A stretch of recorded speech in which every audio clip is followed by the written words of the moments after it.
Hello, this is Sabika Syed and welcome to the Print Headlines. CNG prices hiked for the fourth time in 11 days in Delhi and North India, latest by 2 rupees per kilo. Prices of compressed natural gas or CNG were hiked for the fourth time today in the last 11 days across Delhi and varied parts of North India. The latest by 2 rupees per kilogram as pressures related to input gas costs emerge in the backdrop of the conflict in West Asia. CNG in the National Capital Territory of Delhi now costs 83.09 rupees per kilogram. Prices have effectively risen 6 rupees per kilogram, spanning across 4 tranches. Mallikarjun Kharge slams Modi government over fuel prices, questions lack of relief despite fall in crude oil rates. Congress President Mallikarjun Kharge attacked the Modi government today over the rising fuel prices and asked why relief was not provided to people when crude oil prices fell during the last 12 years. Kharge cited an official statement by the PIB to state that exactly 12 years ago, today, on May 26, 2014, when Prime Minister Narendra Modi assumed office, the price of crude oil in the Indian basket stood at $108.05 per barrel and the dollar-rupee exchange rate was 58.59 rupees. From transportation to food commodities, the burden of inflation on the common man continues to intensify. Despite this, the government's profiteering continues unabated, said Congress President Mallikarjun Kharge. Status quo to remain in Karnataka, says Congress, no Chief Minister change. The Congress High Command convened a meeting with Chief Minister Siddaramaiah and Deputy Chief Minister D.K. Shivakumar at the party headquarters in New Delhi today. Party has said status quo will remain, meaning no Chief Minister change in the state. Congress also stated that talks focused only on the Rajya Sabha polls. In the Twisha Sharma death case, CBI conducted probe at Samarth Singh's house today. A CBI team today visited the Bhopal residence of Twisha Sharma's mother-in-law and retired judge Giribala Singh to conduct a probe into Twisha's death. The probe agency sleuths, comprising some women personnel, met Singh's family members at her residence in the Katara Hills area. Later, the CBI team went to the army cantonment Kurukshetra mess in the old city Shahjahanabad area to meet Twisha's family. Kerala Chief Minister Satheesan holds first official meeting with Prime Minister Narendra Modi. Kerala Chief Minister V.D. Satheesan today held his first official meeting with Prime Minister Narendra Modi after assuming office earlier this month. During the meeting, Satheesan presented the Prime Minister with a wooden figurine depicting a Kathakali dancer, symbolizing Kerala's rich cultural heritage. The meeting comes days after Congress-led UDF returned to power in Kerala after a gap of 10 years. AIADMK faces another blow as 4th MLA Esaki Subaya resigns post in Tamil Nadu. Dealing another blow to AIADMK, former minister and Ambasamuddram MLA Esaki Subaya today met Tamil Nadu Legislative Assembly Speaker J.C.D. Prabhakar at the Secretariat and resigned from his MLA post. Subaya, a 3-time legislator and an AIADMK strongman in southern Tamil Nadu, was among the 25 rebel AIADMK MLAs, headed by former Minister S.P. Velumani, who voted in favor of the Chief Minister C. Joseph Vijay-led government during the vote of confidence in the House on May 13. Meanwhile, AIADMK legislators belonging to the faction led by Party General Secretary Edapadi K. Palaniswamy met the Speaker and submitted a petition requesting him to withdraw the acceptance of the resignations tendered by 3 of the party's MLAs. Tamil Nadu government announces cooperative crop loan waiver up to 50,000 rupees. The Tamil Nadu government, headed by Chief Minister C. Joseph Vijay, announced a waiver on loans up to 50,000 rupees availed by small and marginal farmers from cooperative banks since May last year. Loans up to 50,000 rupees obtained by marginal farmers will be completely waived. For small farmers, 50% of the loan within this limit will be waived. Marginal farmers who borrowed 50,000 to 60,000 rupees will receive a waiver of 40,000 rupees and small farmers in the same bracket 20,000 rupees. As the loan amount increases, the quantum of the amount waived will decrease. Small and marginal farmers who borrowed more than 1 lakh rupees will be provided a flat waiver of 5,000 rupees. Rape convict Ram Rahim granted parole for the 16th time since 2017 conviction.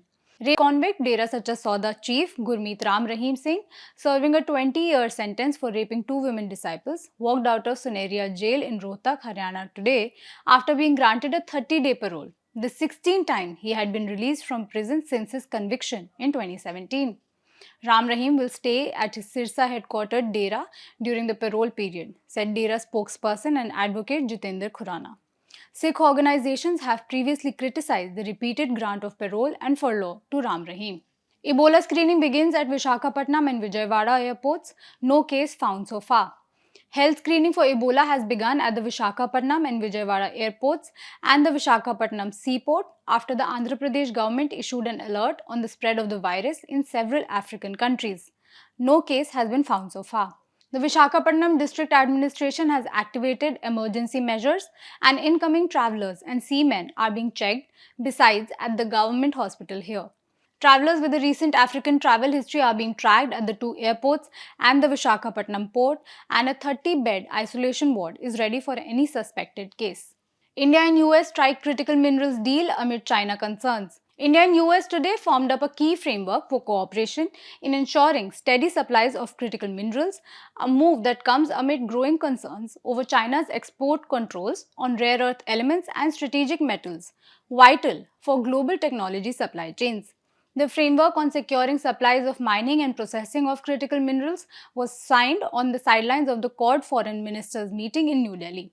At the Quad Foreign Ministers meet, Jaishankar says Quad committed to countering common threat of terrorism. Leading joint briefing with counterparts from US, Japan and Australia, External Affairs Minister S. Jaishankar presented the partnership as coalition of maritime democracies confronting an increasingly uncertain global order. Apart from focusing on maritime security issues and a free Indo-Pacific region at the Quad Foreign Ministers press briefing, External Affairs Minister S. Jaishankar also laid emphasis on zero tolerance for terrorism and a country's right to defend itself in case of an attack. He said at the joint briefing at Hyderabad House in New Delhi, and I quote, "As democratic nations, we also devoted attention to countering the common threat of terrorism. There must be zero tolerance for terrorism, and nations subject to terrorist attacks have the right to defend themselves." New initiatives launched at Quad Foreign Ministers meet: maritime security and domain awareness, port infra and energy. The Quad today announced new initiatives aimed at strengthening maritime surveillance and port infrastructure across the Indo-Pacific amid rising concerns over China's expanding military footprint in the region. At a joint press briefing at Hyderabad House, US Secretary of State Marco Rubio said the Quad had agreed to launch an Indo-Pacific Maritime Surveillance Cooperation Initiative alongside an expansion of the Indo-Pacific Maritime Domain Awareness Initiative among the four-member nation grouping. Rubio also announced a new Quad initiative focused on enhancing port infrastructure in the Pacific Islands and an energy security framework. The foreign ministers also announced new partnership focused on Pacific infrastructure, beginning with a pilot port project in Fiji under the Quad Ports of the Future partnership. Rubio says Iran deal still possible within days despite US strikes. US Secretary of State Marco Rubio said today that a deal with Iran was still possible despite new American strikes that cast doubt on their fragile ceasefire. Marco Rubio said the Hormuz Strait is going to be open one way or the other, so they need to be open. He said, and I quote, "There were some talks going on in Qatar today, so we'll see if we can make progress. I think it's a lot of talking back and forth going on about specific language in the initial document, so it will take a few days." US launched new strikes on Iran, targeting missile sites and boats. The US said it launched new strikes on southern Iran, targeting Iranian missile sites and boats attempting to place mines. US CENTCOM said the strikes were taken in self-defense and were designed to protect the troops from threats posed by Iranian forces. Central Command spokesperson Captain Tim Hawkins said the US military continues to defend the forces while using restraint during the ongoing ceasefire between the two countries. Iran is yet to respond to the US attack.